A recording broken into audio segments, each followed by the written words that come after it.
What's up, Internet? Welcome back to Citizen Sleeper 2. In the last episode, we finished up our business here in Flotsam, and we're gonna start heading out to the Great Unknown, new areas here. Specifically, the Scatter Yards is next up on our docket. We got a couple objectives to get there, and I think we're basically ready to go. If this last episode showed, we've kind of filled all of our requirements here, and we're good to go. All right. Onward and over, here it comes, to the map, to the Scatter Yards. And here we go. And we'll come back towards the northern end of the belt at some point, I'm sure. Okay, decent rolls. The winking sigils of the yards flash across the dark starscape of the belt, each one a siren light for crews in need of repairs or eager for improvements. The Scatter Yards live up to their reputation. But Seraphin would not be drawn by the lights. He guides the ship into an empty, ragged-looking yard, darker and more frame than plate. It looks rougher than any of the others. Seraphin, maybe we want to dock somewhere a little more welcoming? We aren't that hard up. Bliss turns to you. Or are we worse off than I thought, Sleeper? Best shipwrights rarely have the brightest signs, though thought you'd know that, Bliss. Seraphin reaches up and flicks a set of switches above his head. Marco's the best in the Scatter Yards. The best? Or just the best you know? Bliss gives him a skeptical look. You'll see. Seraphin smiles widely, shutting off the main console and unclipping from the pilot seat. We're safe here. Seraphin turns to you. No need to run from Lane for a while. I'll never find us in Marco's yard. Will be nice to have break from running. Junie floats at the back of the cockpit. I hear the Scatter Yards has some good data analysis terminals on the hub. Junie glances at you. If you could spare me. Nia glides into the cockpit. We're here? Femi left this place. She glances at you with a smile. All these grumpy spacers waiting on repairs. I think it fits his temperament. You follow Seraphin as he glides eagerly to the airlock. You and Bliss exchange glances. Both of you are used to Seraphin's headstrong moments, yet you can't help but feel that the familiar pull of someone else's problems. Marco! Seraphin opens his arms to the figure coming through the cycling airlock. Finn! Marco floats through the doorway, a crooked smile across his pale face, his sharp eyes glinting in the rig's bright work lights. The two embrace in more of a chest bump than a hug, Seraphin spinning with the momentum of the impact to end with his arm around Marco's shoulder, the two side by side, grinning. You notice Marco's eyes quickly falling on you, a slight narrowing suggesting he has immediate thoughts about your presence. So, this is who you're flying with now, Finn.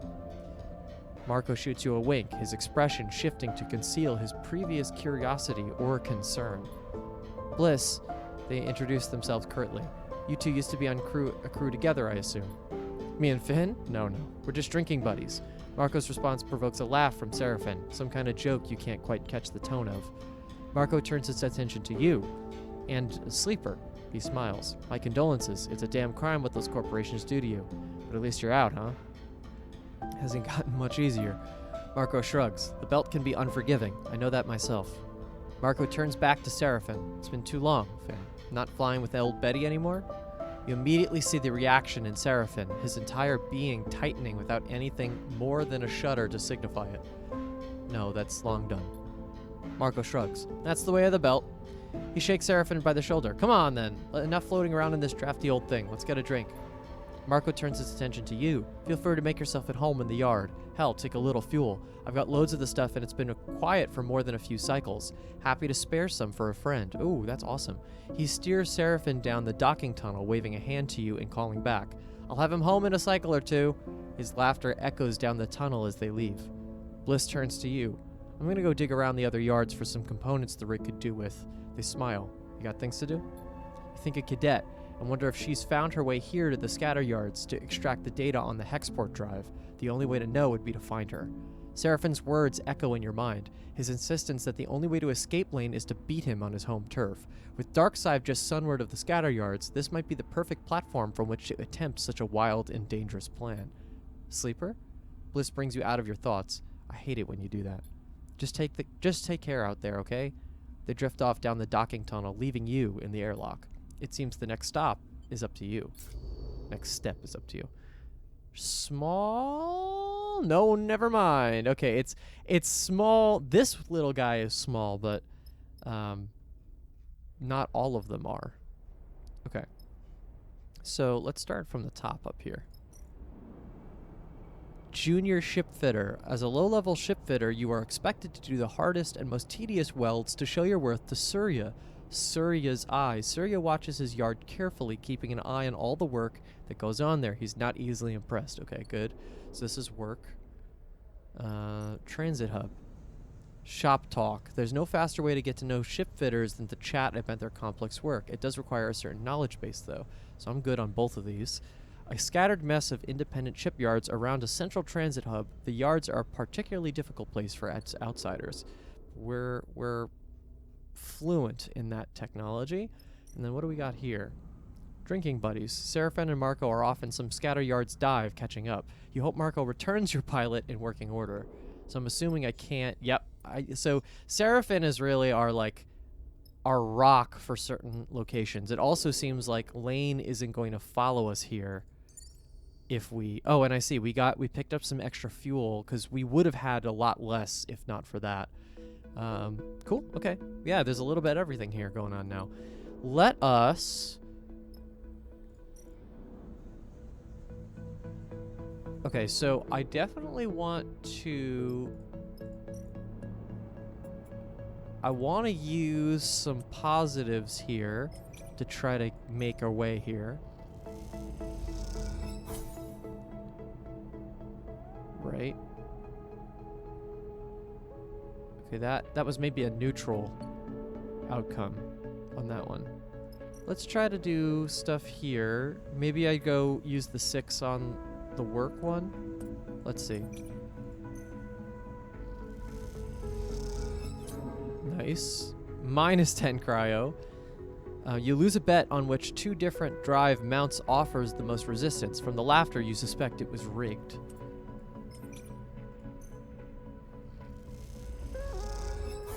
Cool. You both listen and talk, and as soon as you're embroiled in a debate around the finer points of hull plating. Hello? Hey! You hear the voice echoing through the public passage. Wait up! I'm glad to see you. Cadet sweeps her hair out of her eyes, then glances up and down the corridor. This is not my kind of station.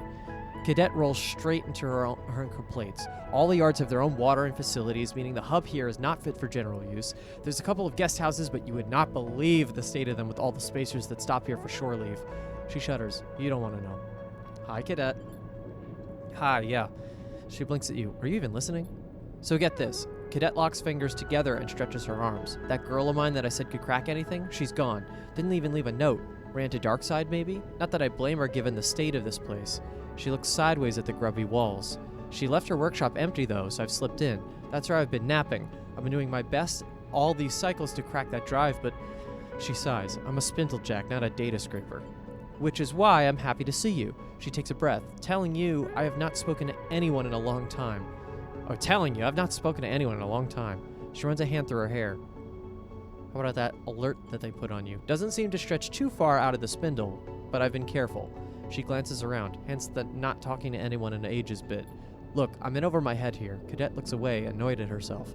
How about you come down to the workshop, we put our heads together, see what we can pull out. I just know there's some nasty shit on that drive, stuff worth getting out into the light. Cadet sets her jaw, nasty enough for them to ruin my life over. I'll be there. Cadet smiles for a moment, then it's gone. Alrighty then. The workshop is in the tech cluster. You'll see it. She sighs. Now I gotta go find something to eat that isn't dried. She turns and disappears back down the passageway. Cool. Okay, so this is that middle area. We got food. Buy a meal. We can do that. Not now, but we will. And then, cool. So we can use our skills to break some encryption. If you can work it out through guesswork and analysis what the passcodes are, you can access the drive. I actually might use my glitch dice here. Nice! Excellent. That was a good use of our glitch. See, we can make use of the glitch. We just have to be careful about which ones are we using it on.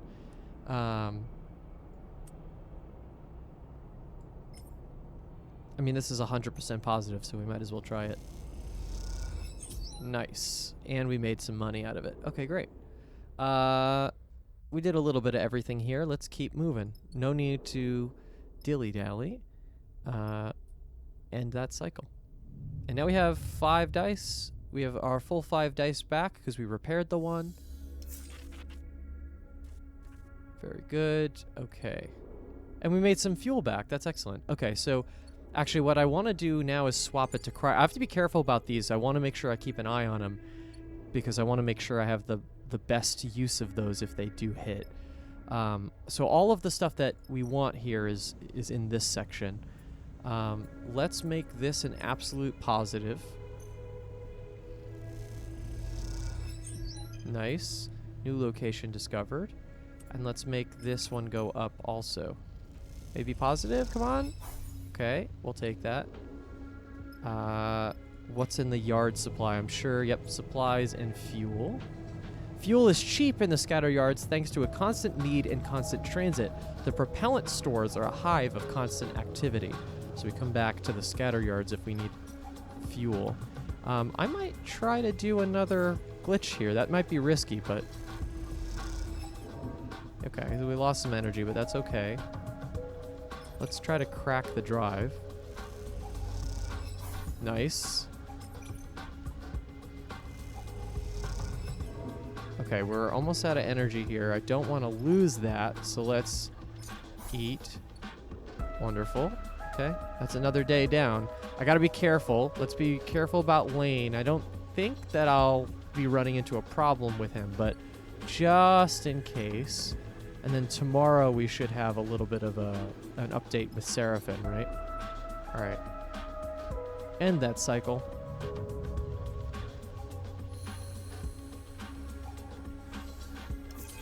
Oh man, what is that? Sleeper. Seraphin's voice echoes down the ship. You in here? You glide down to the airlock, unsure of what state you're about to find your pilot in. Seraphin floats in the airlock, his arms above his head, gripping the lip of the interior door to hold himself in place. Come on, we need to talk. There's a straight-faced seriousness to Seraphin you weren't expecting, especially considering that he spent the past 2 cycles with Marco. Follow him. Seraphin leads you across the bridge, but rather than turn towards the automated shuttle bay that connects Marco's yard to the rest of the assembly, he leads you deeper into the guts of the yard itself. As he does, he begins to speak. I told Marco about Lane, about our escape, about everything. Seraphin ducks under a large pipe. He gets it. He's worked in Darkside. You trust him?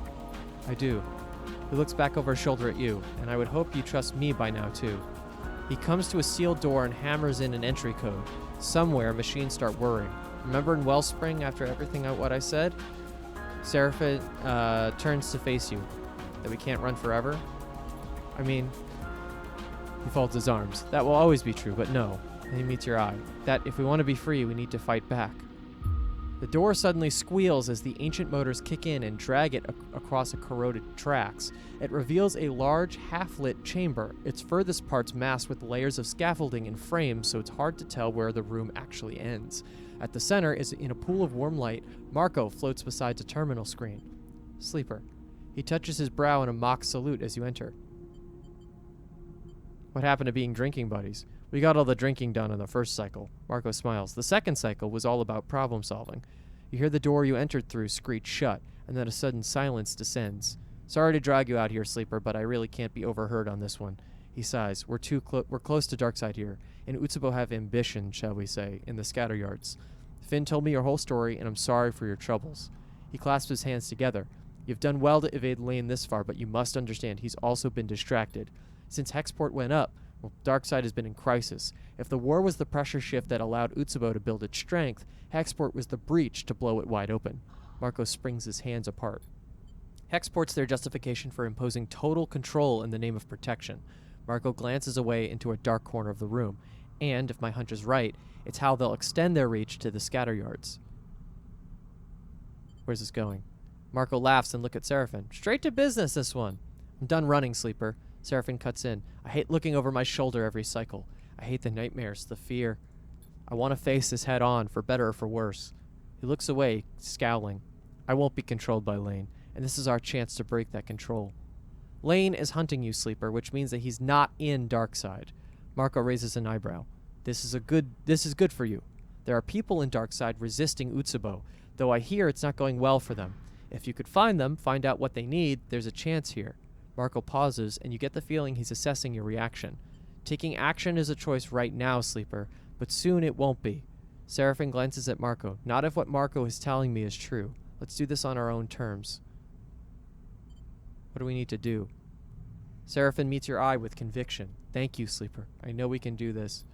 Let's not get ahead of ourselves, Marco interrupts. I will need some time to work this out. If you two want to go to Darkside, there's no way you can take that stolen rig. It was big enough risk just to bring it here. He glances at Seraphim, and you get the feeling he's already been reprimanded for this. So, I need you to find a way in and a way out. Marco rubs his hands together. I know it can be done. Marco turns to you. I recommend you take the next few cycles to prepare.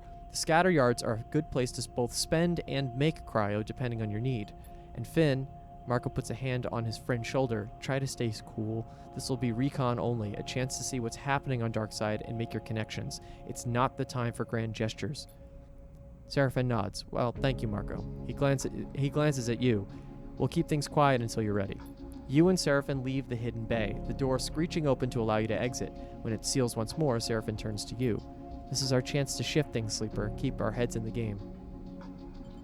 Aren't there other options? Do you see any? Seraphim sighs. You heard, Marco. It's just recon. We get in, make the connections, and get out.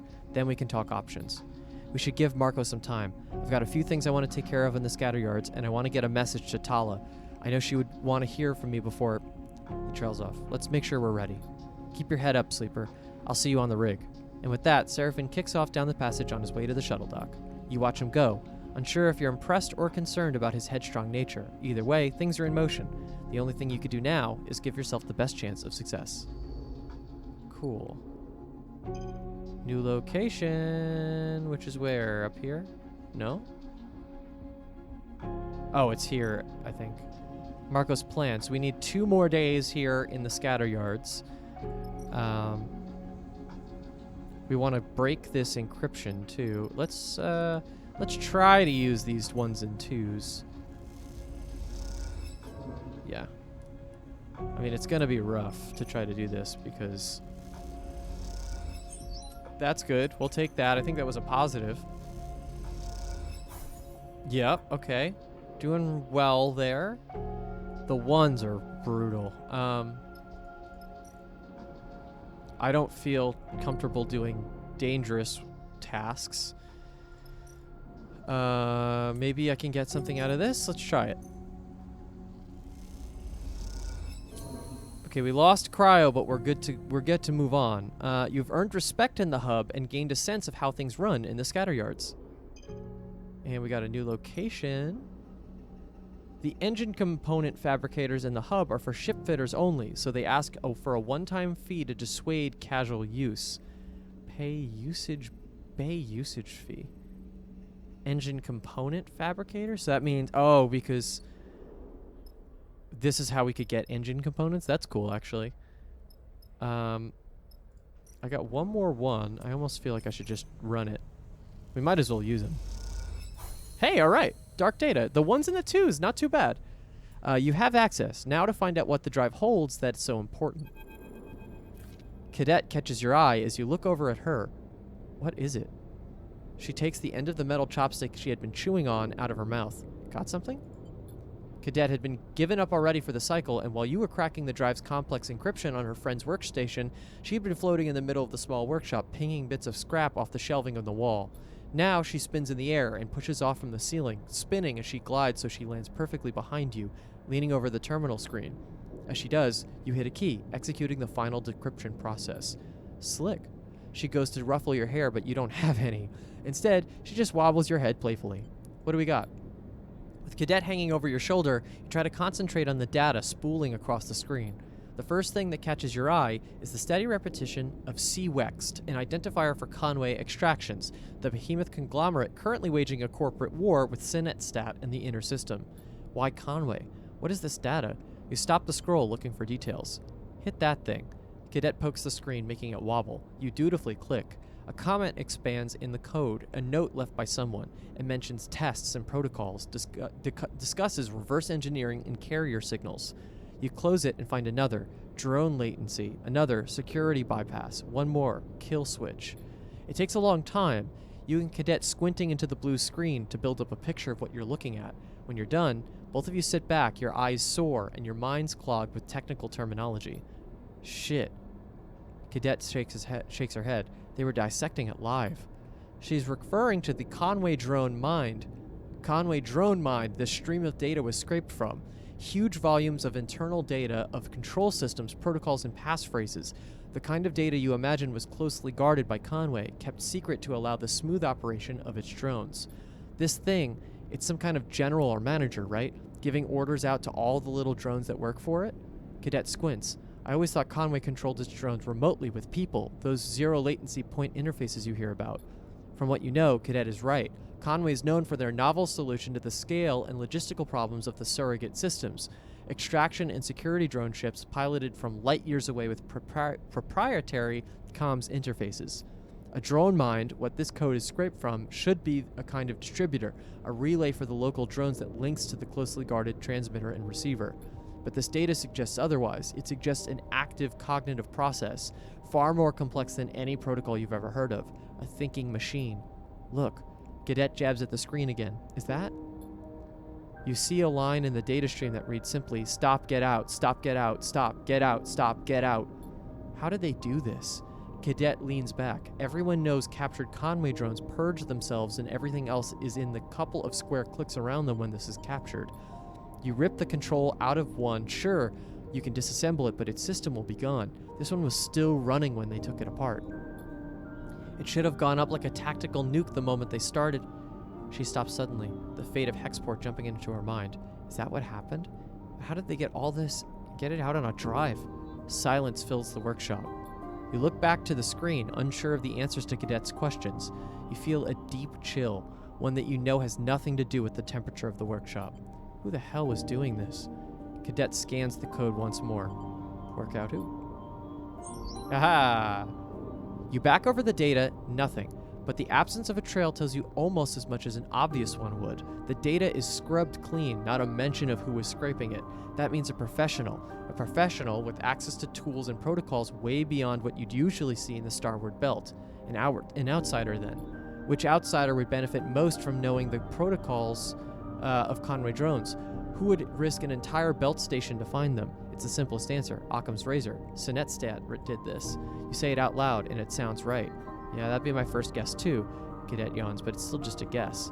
We've been at this too long. Cadet sighs. I'm cooked. She pushes away from the terminal and floats in the room, stretching out her aching back. We know they had this drone mined on Hexport. That's why they were cutting it, scraping it. We know something happened and Hexport went up. She sketches her thoughts out in the air with hand gestures as she summarizes. The data got out on that drive, I'm assuming before the explosion, then got to the far spindle. Someone tried to courier it using me, but the receiver wasn't there. She turns and looks at you, which is why when they ruined my life and my job trying to get it back. This data is valuable. That's for sure. Imagine taking control of all these drones, turning them away or towards any target you wanted. She floats over to the drive and picks it up. This thing isn't the only way to buy my life back. This thing is the only way to buy my life back. Cadet frowns at it. The way I see it, we have to expose those fools so they leave me be, or give them the data so they piss off forever. We can't give them this. Not if we don't know who they are. She laughs half-heartedly, but yeah, we can. All the roads lead in one direction, I'm afraid. She spins the drive in the air, back home. Hexport. If there's anything to confirm or deny this data, if there's anything to connect it to, if there's anything left at all, it'll be in the remains of that station. I had a feeling it might come to this, so I made some inquiries when I first got here. The word is that place is irradiated to hell, but I've also heard the radiation is fading, and it's not like half the belt isn't glowing anyway. She shrugs grimly. With suits, we'd have maybe a few cycles before it started to leak through. The problem is getting in. She puts the drive back on the desk's magnetic surface. Far spindle is a no. Not only do I not want to get picked up there, but the debris is dense. Debris? What am I doing? I'm so slow today. But the debris is denser on that side. No safe way in. Dark side is the best bet. She shakes her head, but I heard you have some trouble waiting for you there. What if I deal with the trouble? Then we'd have a clear shot at it. She shrugs. Easier said than done. This place has one hell of a stowaway spot, shielded from everything. Plus, the scatter yards are no one's territory. I'm gonna leave the drive here. She squints at you. No peeking. But me? I want to keep moving, so I was thinking I could make myself useful till you shake that trouble in dark side. She smiles. Work for room and board and all that. You want to come with me? Yeah, she smiles, professionally speaking. What do you say? She folds her arms. You know I'm tough, and I can do plenty besides ride an air bike. You're in! That's the answer I was looking for. Cadet scans this workshop. I had enough spacer bathrooms for a lifetime. I'll make myself at home on your rig. She picks up the drive and tucks it in a pocket. Cadet glances away at the racks on the wall, and you follow her eyes to spot her air bike where it's hanging, carefully secured and pristinely kept. Cadet gives you a hard look. You better have room for my bike. That's one more person to add to our thing. I wonder if there's a limit. I doubt it, but I wonder if there is. Awesome. Cool. We definitely have our crew now. This is great. All right, so that's done. This whole drive is basically over, kind of.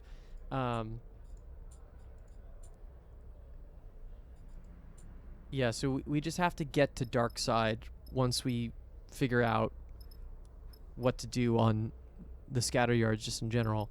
I am done with stuff for the day. That was all of my things, and I think I might call it here. This is a nice clean break where the episode can go. Yeah. Yeah, I feel good about this. Let's do it. So I'm going to call the episode here, and then we'll pick up with our second half of the Scatter Yards in the next episode. Thank you so much for watching. Please give this video a like and subscribe if you want to see future episodes. And other games. We just started playing Blueprints on the channel, and we've, at this point, maybe have finished up Root Trees. I don't know exactly. I personally have not finished the game yet, but there's a chance that this episode is out late enough where we're starting to finish that game up. I have no idea, but excellent puzzle games all around. And if you haven't ever checked out some of the earlier games we've played on the channel, please just click the playlist tab on the channel and you can see a bunch of other playthroughs that we've done. A lot of really good stuff and a lot of really fun playthroughs to keep you satisfied. It's been almost a year of me doing this full time in terms of like I've been doing daily uploads, and it's been a lot of fun. So I appreciate you sharing the journey with me. Thank you so much, and we'll see you on the next one.